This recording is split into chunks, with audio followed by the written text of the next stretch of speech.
ತೈಲ ದರ ಏರಿಕೆಯನ್ನ ಖಂಡಿಸಿ ರಾಜ್ಯಾದ್ಯಂತ ಪ್ರತಿಭಟನೆಗೆ ಬಿಜೆಪಿ ಮುಂದಾಗಿದೆ. ಇದಕ್ಕೆ ಸಂಬಂಧಪಟ್ಟಂತೆ ಬೆಳವಣಿಗೆಗಳು ಏನಾಗ್ತಾ ಇದೆ ರಾಜ್ಯಾದ್ಯಂತ ಅಂತ ನೋಡ್ತಾ ಹೋಗೋಣ.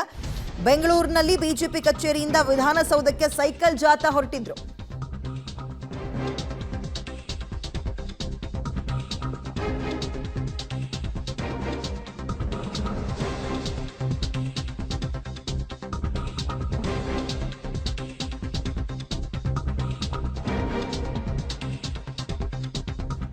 ತೈಲ ದರ ಏರಿಕೆ ಖಂಡಿಸಿ ರಾಜ್ಯಾದ್ಯಂತ ಬಿಜೆಪಿ ಪ್ರತಿಭಟನೆಗೆ ಮುಂದಾಗಿದ್ದು, ಬೆಂಗಳೂರಿನಲ್ಲಿ ಬಿಜೆಪಿ ಕಚೇರಿಯಿಂದ ವಿಧಾನಸೌಧಕ್ಕೆ ಸೈಕಲ್ ಜಾಥಾ ಹೊರಟಿದ್ರು.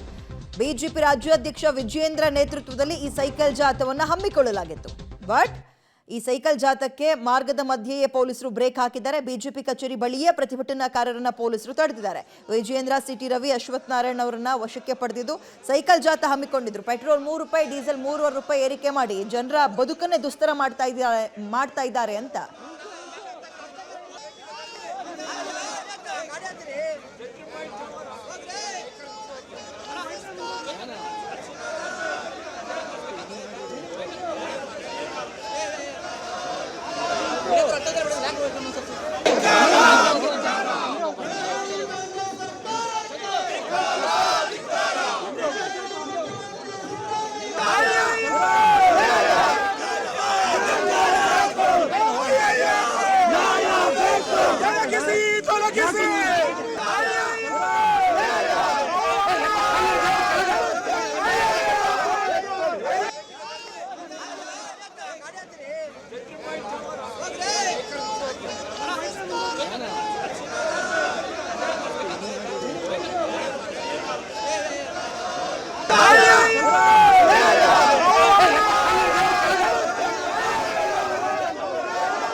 ಬೆಂಗಳೂರಿನ ಬಿಜೆಪಿ ಆಫೀಸ್ ಬಳಿ ಯಾವ ರೀತಿಯ ಚಿತ್ರಣ ಇದೆ ಅನ್ನೋದನ್ನ ಗಮನಿಸ್ತಾ ಇದ್ದೀರಿ. ಸೈಕಲ್ ಜಾಥಾ ಹೊರಡ್ತಾ ಇದ್ದಂತೆ ಪೊಲೀಸರು ಅದಕ್ಕೆ ಬ್ರೇಕ್ ಹಾಕಿ ಹಲವರನ್ನ ವಶಕ್ಕೆ ಪಡೆಯುವ ಕೆಲಸವನ್ನ ಮಾಡಿದ್ದಾರೆ.